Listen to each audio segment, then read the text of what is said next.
அச்சாரன் TV நேயர்களுக்கு வணக்கம். இன்றைக்கி திரைமனசத்தில் நம்ம பார்க்க போகிற அடுத்த திரைப்படம் பரிசு.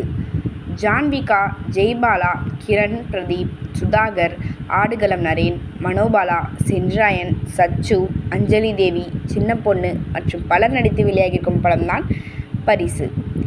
இந்த பரிசு திரைப்படத்தை கலா அல்லூரி எழுதி இயக்கியுள்ளார். இவர் திரைப்படக் கல்லூரியில் படித்தவர்.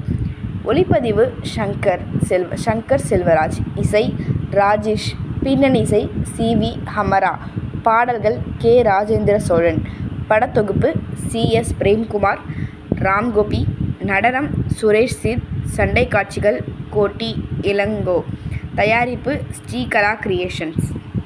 இப்போ திரைக்கதை என்னன்னு நம்ம பார்க்கலாம். ஜான்வி பொறியியல் கல்லூரியில் படிக்கும் மாணவி. படிப்பிலும் விளையாட்டிலும் ஆர்வம் உள்ளவள். அவளது தந்தை ஒரு இராணுவ வீரர். ஜானகியின் அழகையும் அறிவையும் பார்த்துவிட்டு அவள் படிக்கும் கல்லூரியில் சில மாணவர்கள் பின்தொடர்கிறார்கள். நெருங்கி பழகவும் அன்பளிப்பு கொடுக்கவும் பூங்கொத்து பரிசளிக்கவும் என்று சுற்றி வருகிறார்கள். அவள் மீது ஆசையுடன் காதலை சொல்ல இயங்குகிறார்கள். ஆனால் அவளோ எந்தவிதமான மனசலனமும் இல்லாமல் இருக்கிறாள். அது ஒரு பருவ கோளாறு என்று நினைத்து எந்தவித கோபமும் காட்டாமல் அவர்களை கண்டு கொள்ளாமல் இலகுவாக புறந்தள்ளிவிட்டு தனது லட்சியத்தை நோக்கி சென்று கொண்டிருக்கிறாள்.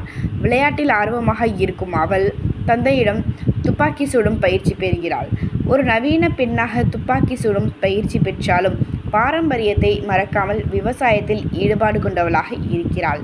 விவசாய வேலைகளில் ஈடுபடுவதும் டிராக்டர் ஓட்டுவதும் என்று அதையும் விடாமல் செய்கிறாள். அவளை தோழிகள் லேடி நம்மாழ்வார் என்கிறார்கள். சமூக சேவையிடம் ஆர்வம் உண்டு.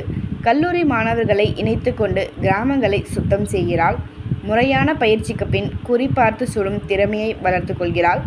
எகிப்தில் கெய்ரோவில் நடக்கும் ஆசிய அளவிலான துப்பாக்கி சுடும் போட்டியில் முதல் பரிசும் பெறுகிறாள். இவ்வளவும் செய்யும் ஜான்வி தனது தந்தையின் ஆசையின்படி இராணுவத்தில் சேர வேண்டும் என்ற கனவு காண்கிறாள். தனது உறவினர் சென்றாயன் வீட்டு நிகழ்ச்சிக்கு ஜான்வி சென்றபோது அங்கே நிகழ்ச்சியை புகைப்படம் எடுக்க வந்த புகைப்படக்காரரான ராஜேஷின் அறிமுகம் கிடைக்கிறது. அவர்களுக்குள் ஒரு புரிதல் உண்டாகிறது. ராஜேஷ் அவளை காதலிப்பதாக கூறுகிறான். ஆனால் தனது லட்சியத்திற்கு பிறகுதான் எல்லாமே என்று அவள் தள்ளி வைக்கிறாள்.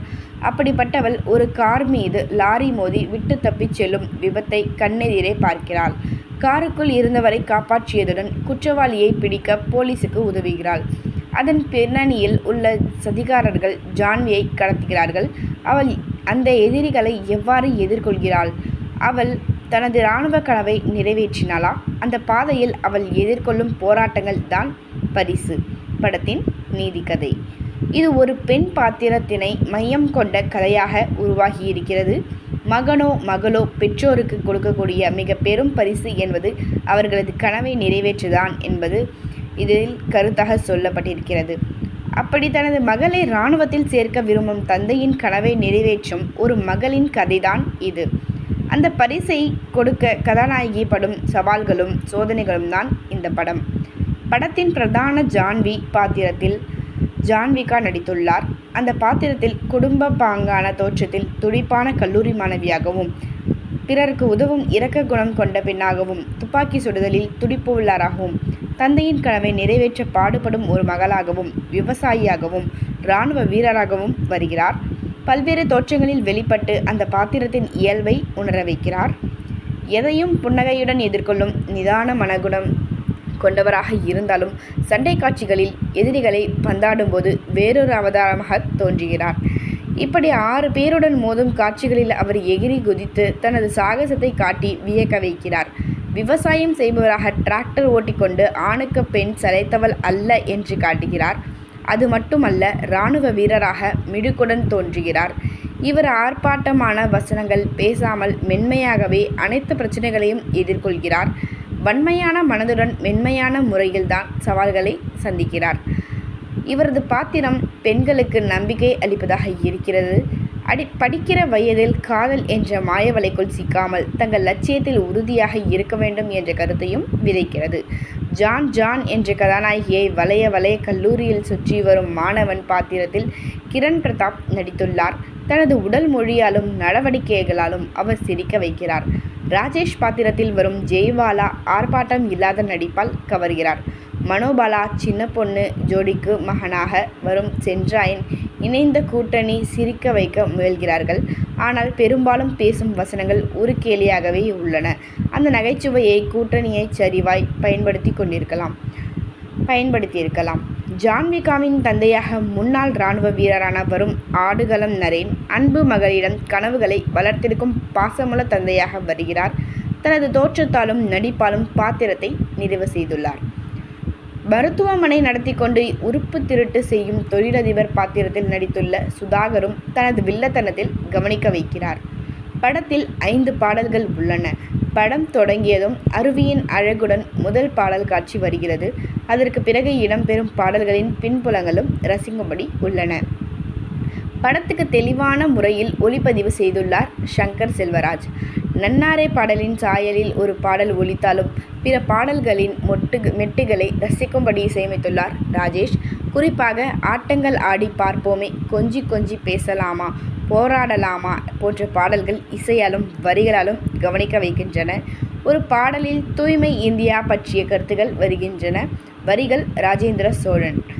ஆர்ப்பாட்டம் இல்லாத ஹமராவின் பின்னணி இசை படத்திற்கு பக்கபலமாக அமைந்துள்ளது. திரைக்கதையின் போக்குக்கு ஊறு செய்யாமல் படத்தொகுப்பாளர்கள் CS பிரேம்குமார், ராம்கோபி படத்தொகுப்பு செய்துள்ளனர்.